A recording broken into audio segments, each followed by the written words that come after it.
Okay, we're going to go over the elements and principles of design as an intro to critique, um, or also we're going to be talking about critique, which is how to talk about art. First thing to know about the elements and principles of design is they are universals while not necessarily being concrete enough that you'll find lists that are the same. Sometimes you'll find three different. I'm showing you three different lists. You can find hundreds, and it's really hard to find two alike. The elements of design, it's usually just a matter of how many um, categories they split it into.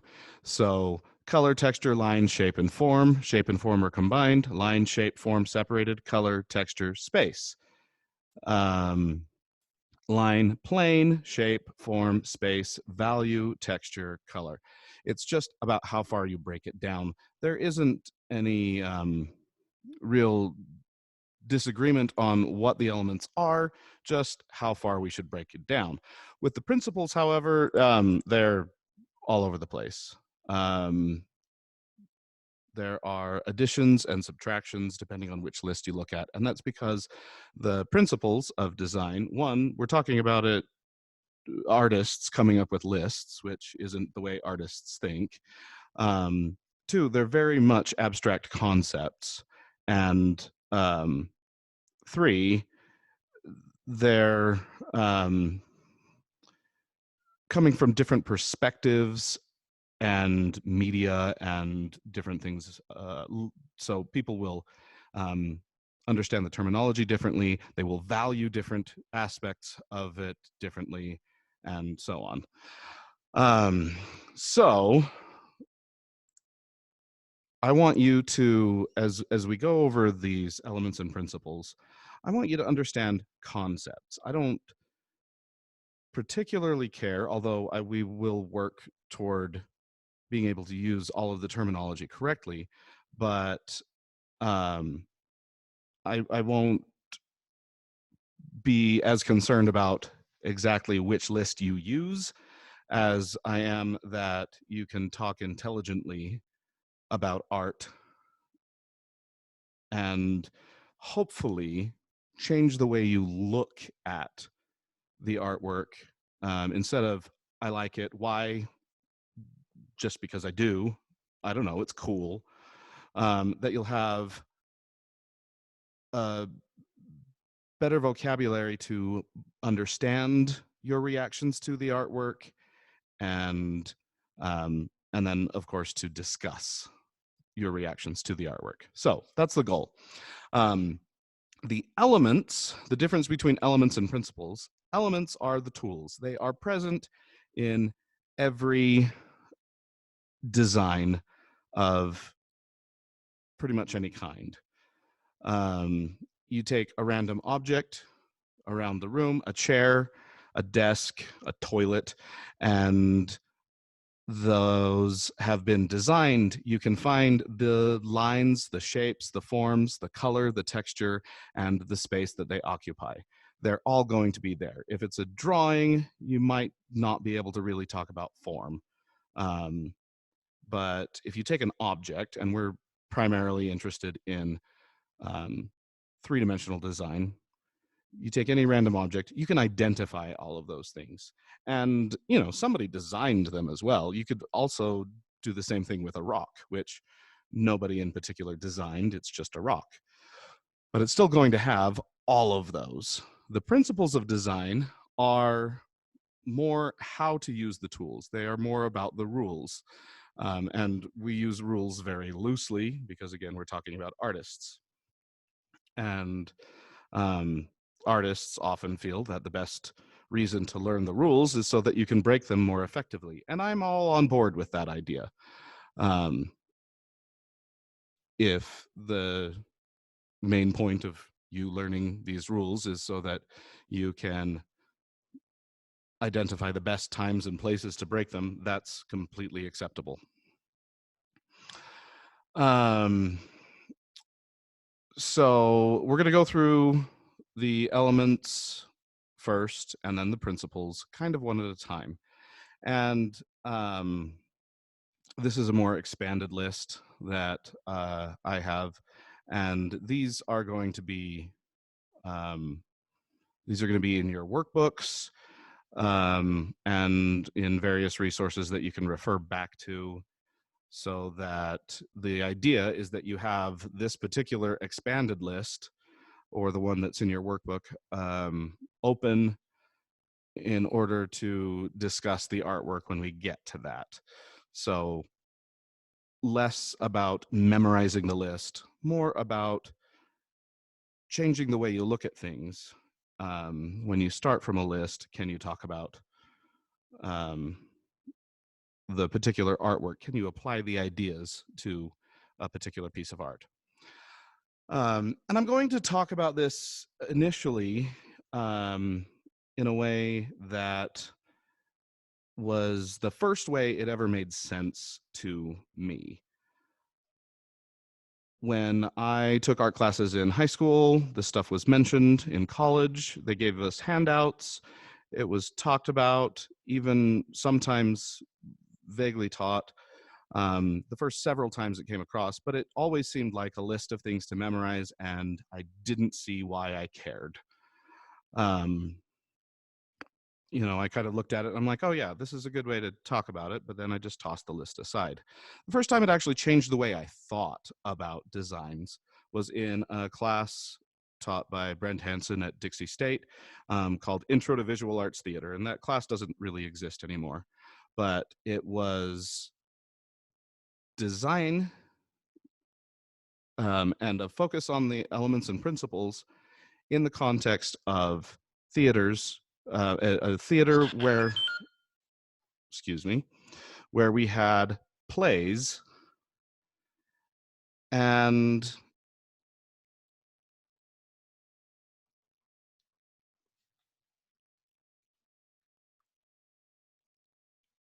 in the context of a play,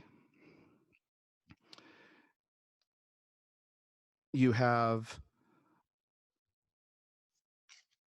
story, you have characters, the people are walking around the designs, they're wearing the designs, they're painting the designs on their faces.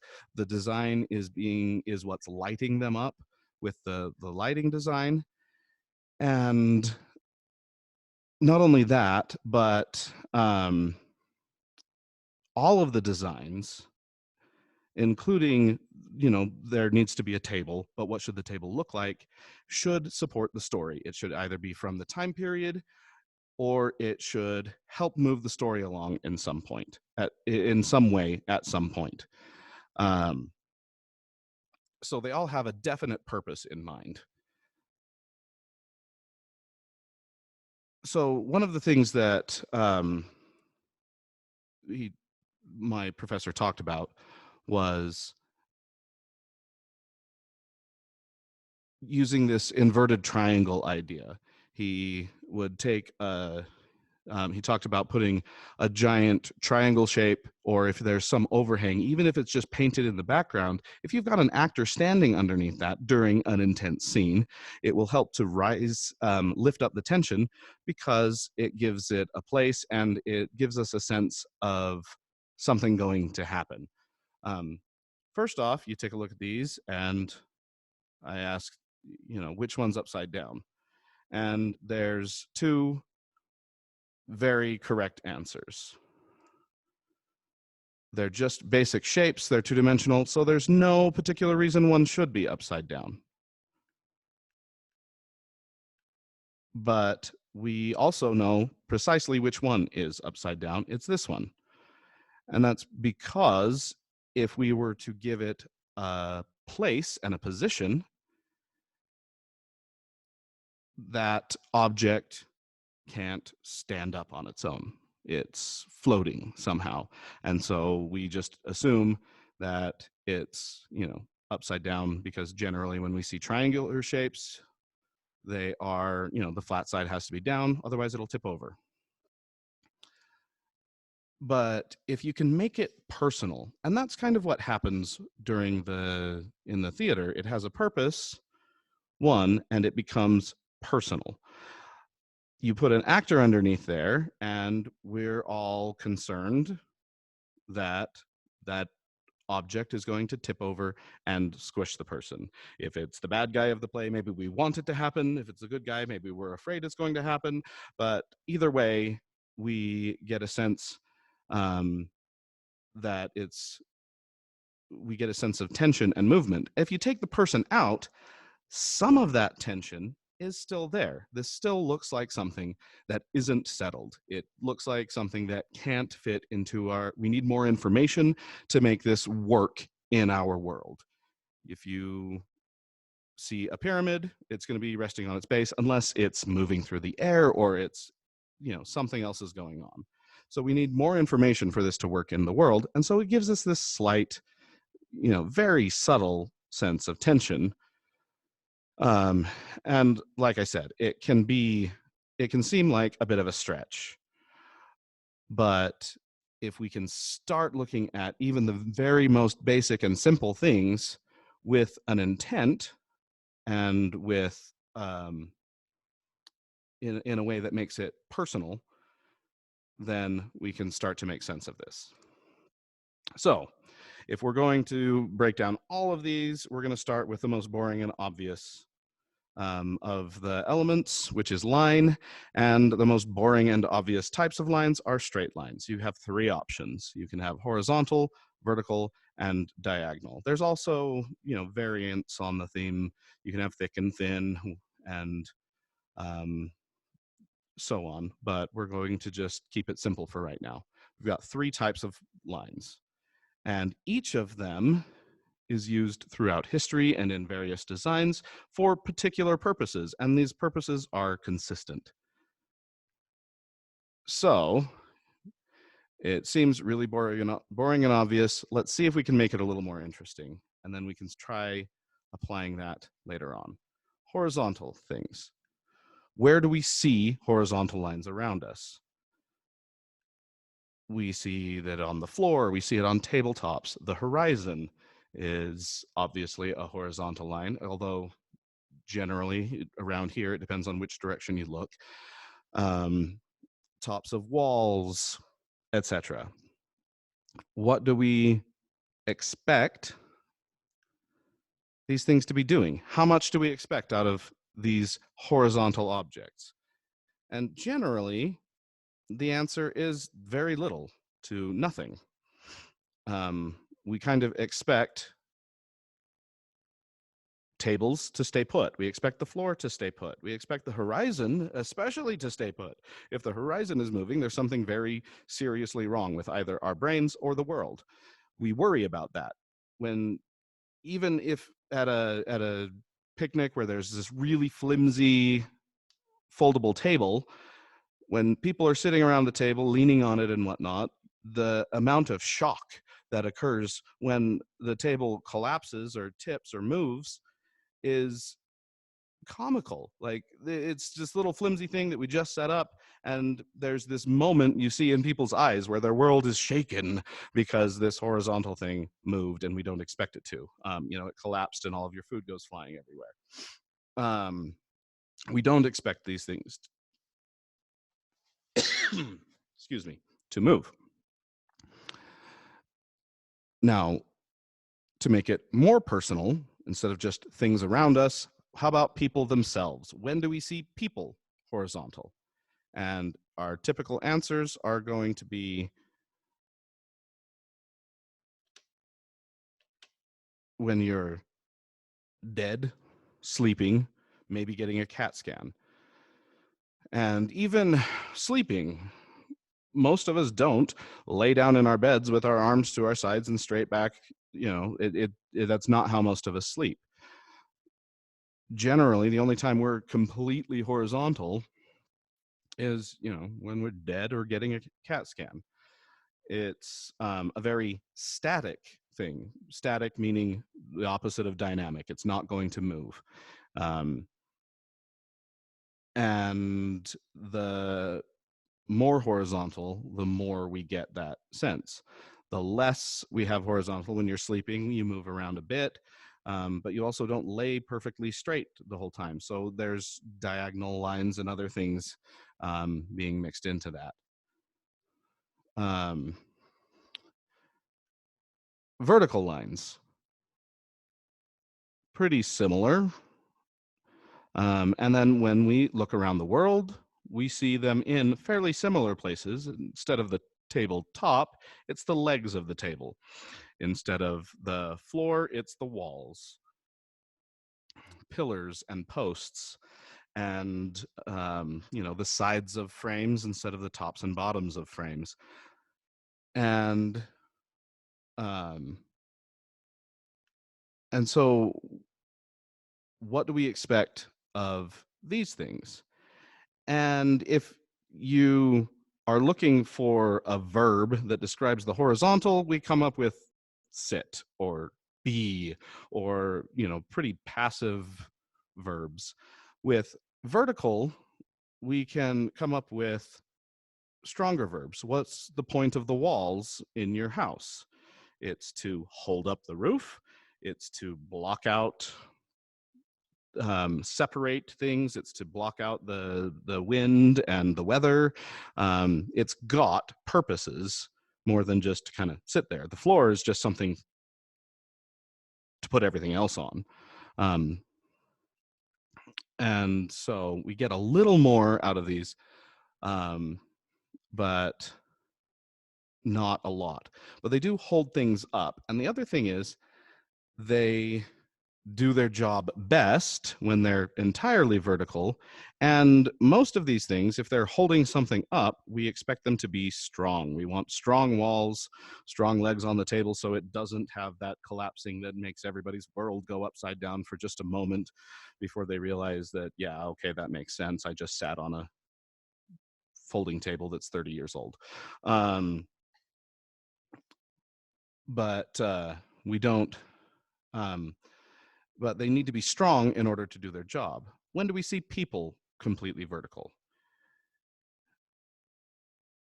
And generally, in a classroom that's not online, we have one person more vertical than everybody else, which is the teacher. The teacher is standing, the students are sitting. But even when we stand, we push one hip off to one side and nothing's totally lined up. And so there's a little bit of dynamic movement, diagonal lines in there. When we see completely vertical is generally in the military.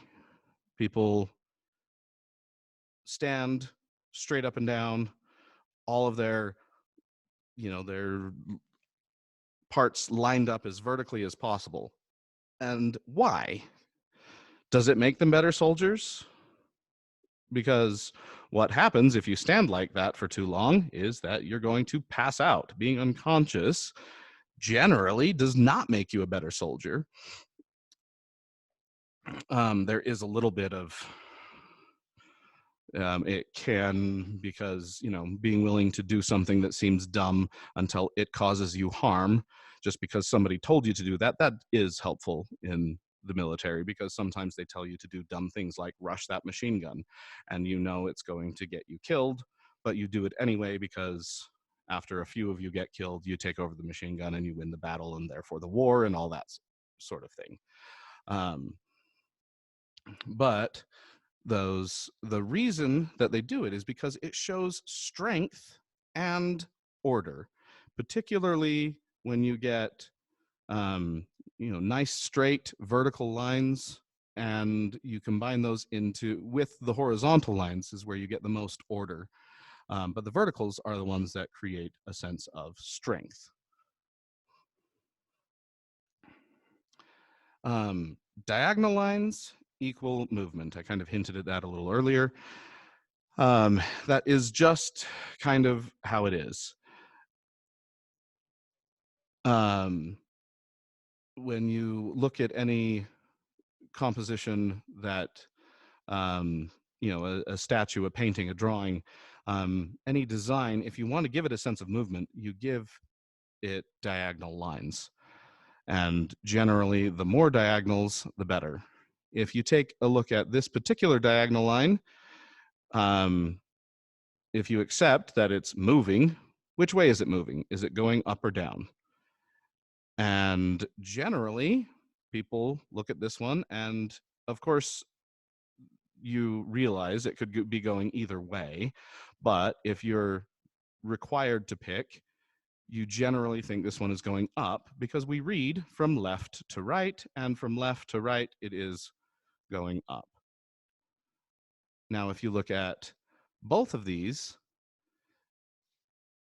some people, that left to right bias is strong enough that they're still going to say it's now 2 lines going up. But if you generally speaking, when you look at diagonal lines, as they get closer together, we look towards those converging diagonal lines, and we follow it from further away to closer together. That's the direction our eye goes. And there's a reason for that. When you are walking down the street and somebody tosses an object to you, the point of interest is where your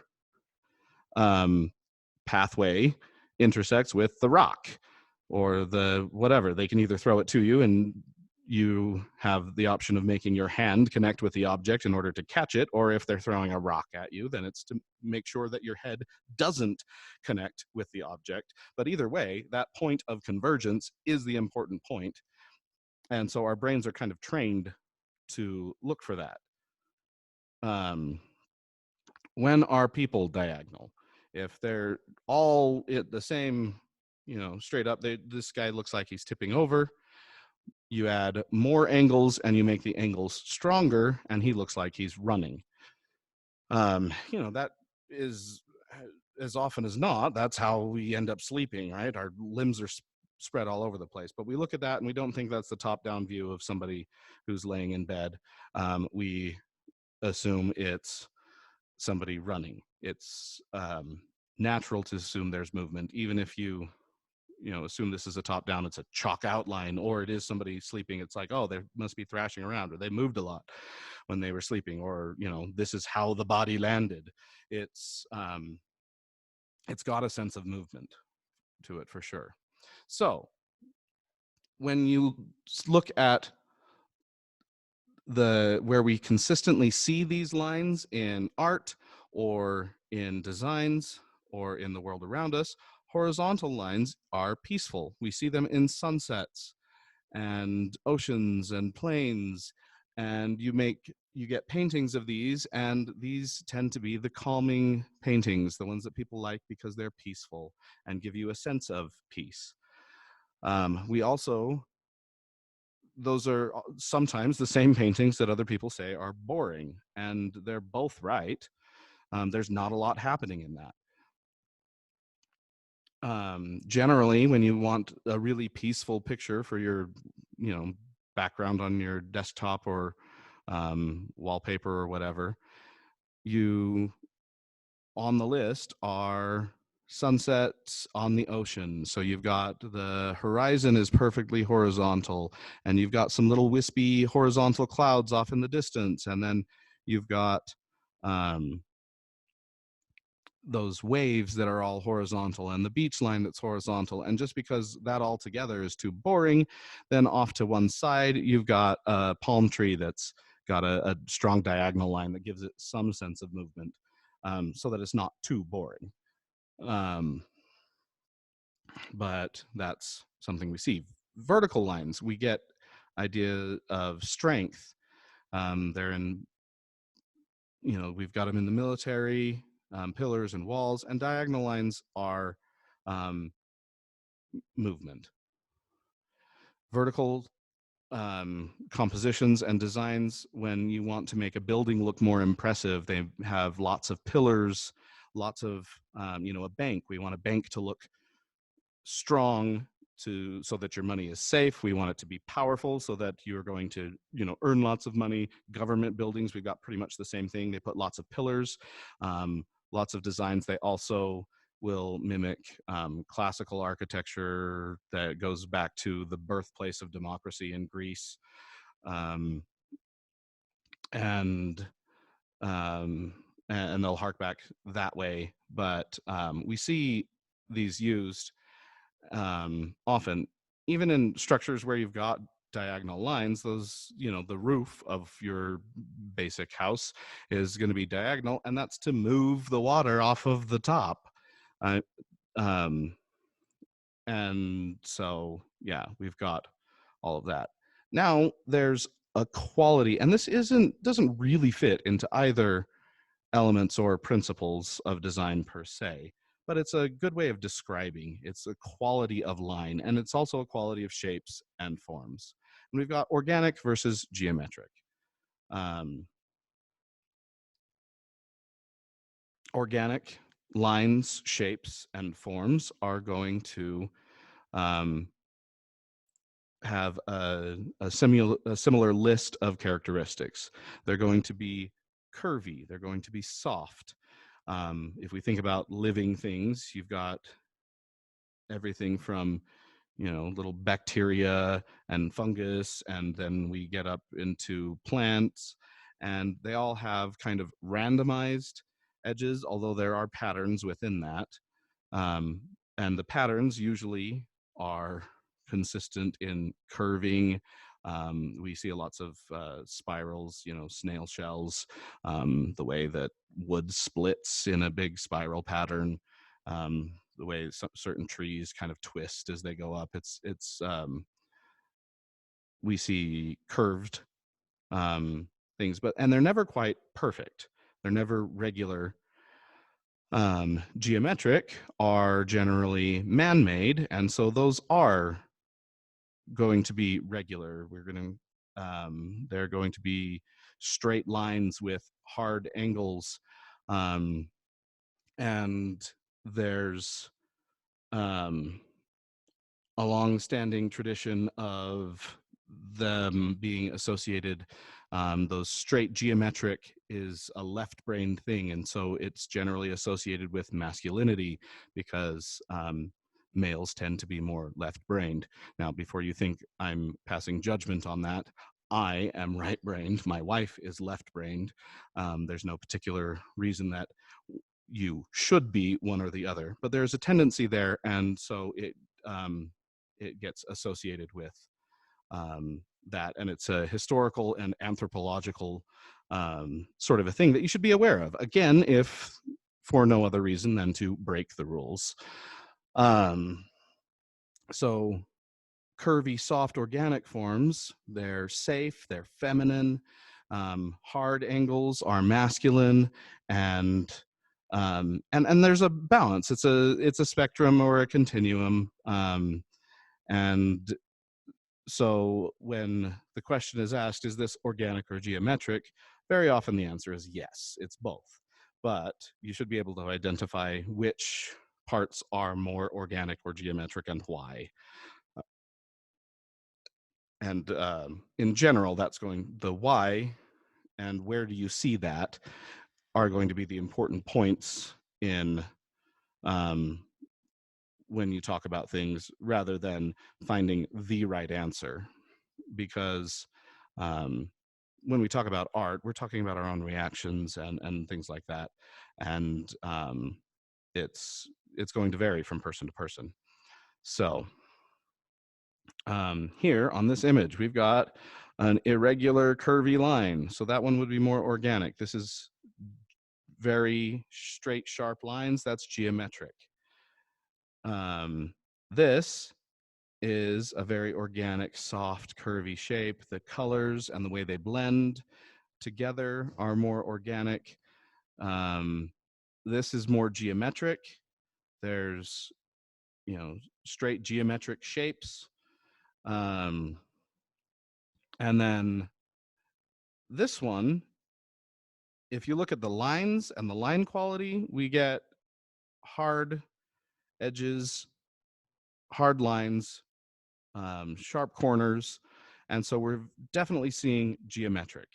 If you look at the pattern, it looks a bit crazy. And so that craziness, that irregularity, hard to predict, chaos, if you will, that's more of an organic sort of a thing. And then you can see within, this, it's kind of going all over the place. And then you look closer and it is a very repeated geometric pattern. And the only discrepancies in the pattern are generally where it's curving to match the curved form that it's being painted on.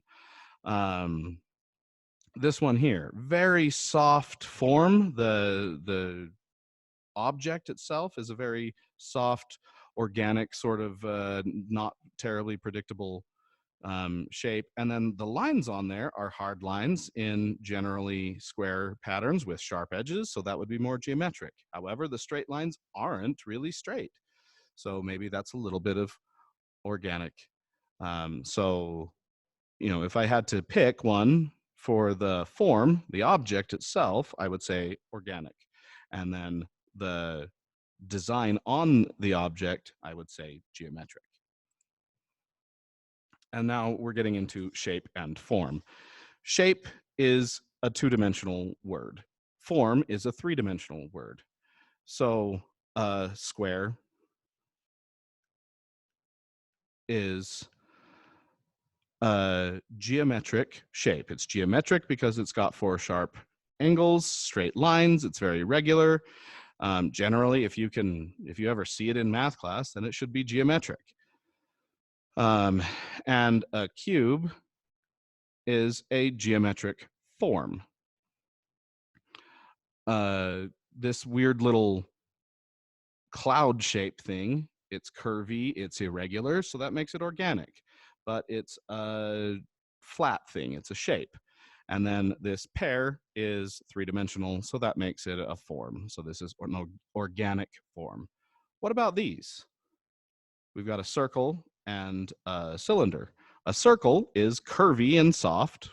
It's kind of the definition of curvy. So is it organic?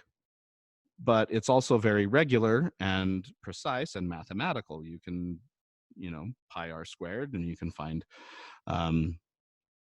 the area. You can do various calculations. You see it in geometry class, so that makes it geometric. And this one, it can go either way. I think a single circle rides the line. You get multiple circles in an irregular pattern, and we're going organic with the whole thing, and we tend to notice the curves more. A cylinder has straight lines on the sides. I think that leans towards geometric. A sphere or a ball, on the other hand, is still just curves everywhere. And so I think that still rides the line, maybe leans toward the organic. It kind of depends on your perspective. And there again, so we've got geometric shapes on an organic form. And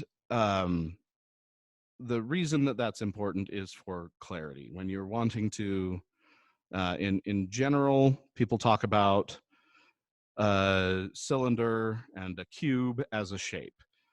If you're trying to differentiate between a surface and an object and the way something moves through space versus the way it appears from looking at it from this particular direction, then that's where shape and form become more useful. So in general, when you say, oh, that bowl has a nice shape, or, that's a dome shape, everybody understands what you're talking about. But when we're talking about forms, we're not, in art, we're generally not talking about, paperwork you have to fill out. We're talking about a three-dimensional object. So along with shape and form, we have positive and negative space. There are other terms that we can use for these, mass and void and things like that for three-dimensional, but I think it's best to keep it simple with positive and negative space.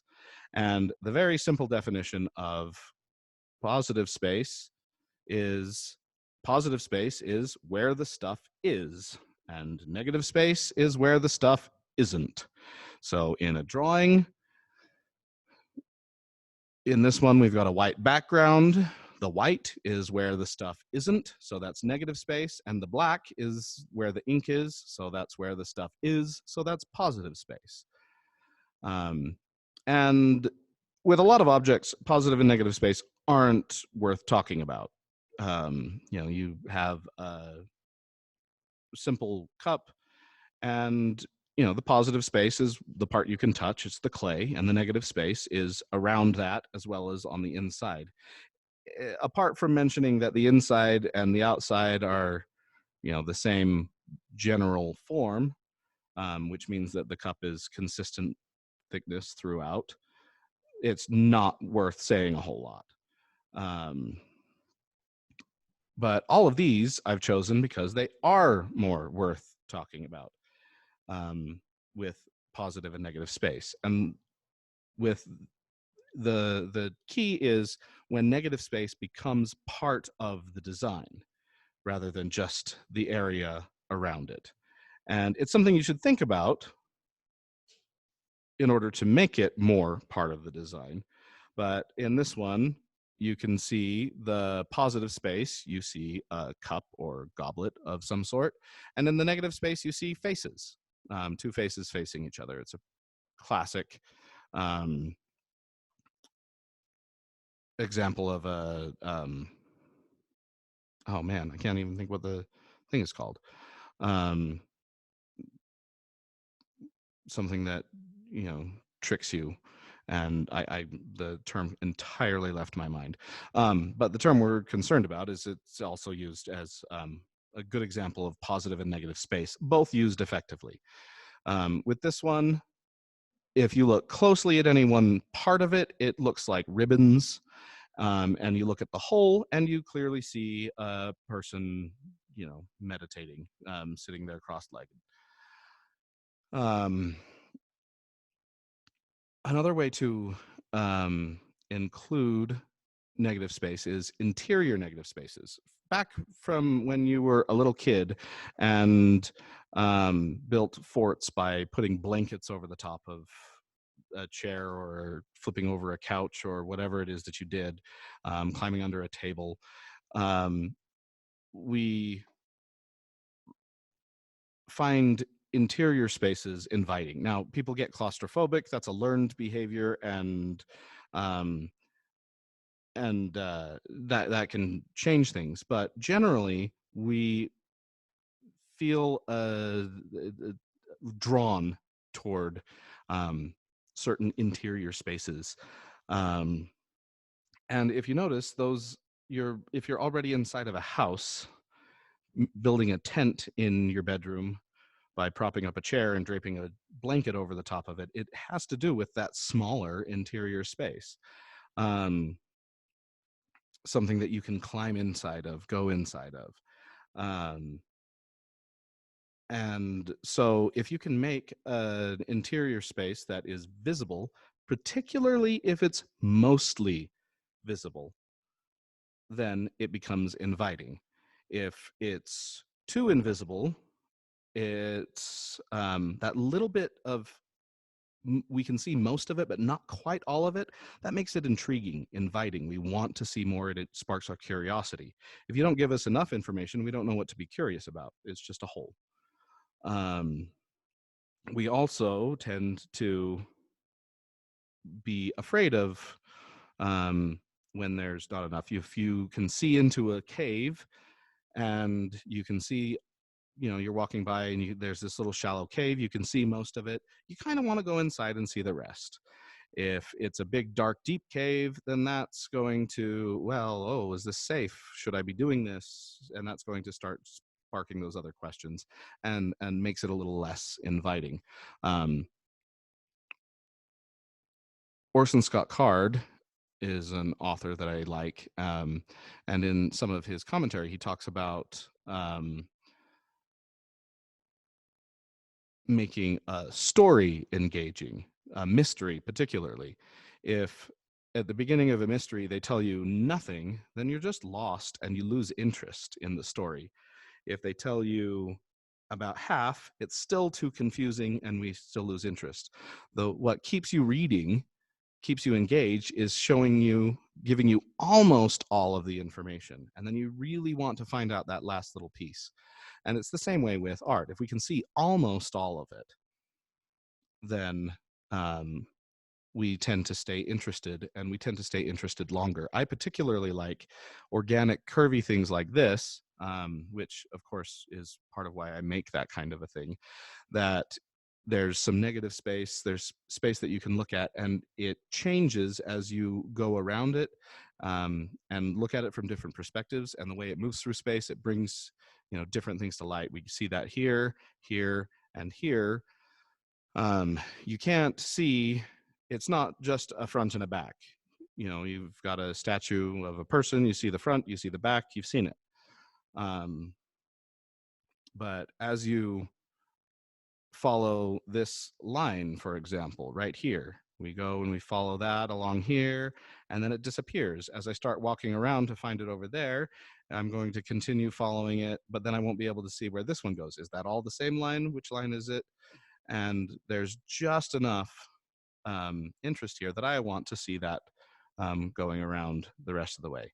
This one uses negative space and includes it in a different way. It kind of frames the negative space, and it just makes your imagination fill in all the details. Your imagination fills in the details here as well, but this one even more so. If we took a face and we stick it on the wall, in the sculpture classes we make the faces, and they're just faces. It's not a sculpture of a person, it's a sculpture of a face, and it's just kind of disembodied and it's there. You make a sculpture of a hand, and it's the same sort of a thing. You make these folded arms and attach them to the wall at about this spacing, and suddenly we see a person standing in the wall. We can imagine the entire rest of the person. We start reading into it a lot more, and we can imagine the rest of it. Our brains are really good at filling in all of the rest of the details, to the point where we can guess the guy's height and weight. Obviously height would be, if we're walking up to it we can see, but we can guess the guy's weight based on just what we're seeing from his face and his arms. And that's a part of our brain that is remarkable. It's also a little bit dangerous, because if we see a couple of little pieces of information and then guess at the rest and won't change our mind, that's where stereotypes and discrimination stuff comes into play. But at the same time, when you're walking down a dark alley and you glance at somebody, you want to, with very little information, know whether you're likely to need to defend yourself. The problem is when you just attack them first because they looked suspicious. We need to make those kinds of judgments, but we need to leave those judgments open. Give them a chance to not be about to murder you in the alley, if that's the information, the conclusion that you come to when you first look at them. And scale makes a difference too, although that because this one's big enough that you could climb inside, which makes it more attractive for some people. However, the part of your brain that is inviting, that wants to climb into those spaces, the ages where we tend to do that a lot, is usually before your sense of scale develops, before you can tell the difference between big and little. To the point that there's always, these funny stories of a little kid trying to climb inside of their Barbie vehicles, and being, so upset that they can't climb inside. And, if their Barbie fits, they should be able to fit, and they get their foot stuck in it. And so the scale matters sometimes, but other times it's just the inviting nature of it. So here we've got a positive and negative space example. Positive space is these circles, and which actually aren't circles. And in the negative space, we see a rectangle. And while there are no circles nor rectangles in this image, we can clearly see 6 circles with a rectangle over the top of the circles. generally we don't look at these as, half circle shapes and Pac-Men about to, come in towards the middle. We see 6 circles and a rectangle. So again, our brain will fill in the difference, fill in the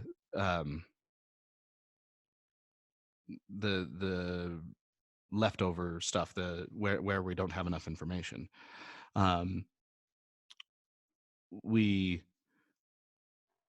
But it is important to, at least in some places, like right here, to constrain or frame or find a way to include that negative space. And color is in the next one. So when you use negative space in things like mugs, when you make a monster mug, that you've got the monster face, and sometimes it's just on the side and the top is the inside, and it tends to be uninteresting. If you want the negative space to be more interesting, the cup portion, then you make that part of the face. You give it, have that be the mouth. With a handle on a mug, there's that negative space that you can clearly see. That's part of it. And the other thing to be aware of is negative space carries about the same amount of visual weight as positive space. So if you have a handle that sticks out too far, even if it's really thin, it makes the whole thing look off balanced, because it carries a little visual weight, which we'll get into when we talk about balance. So there we go.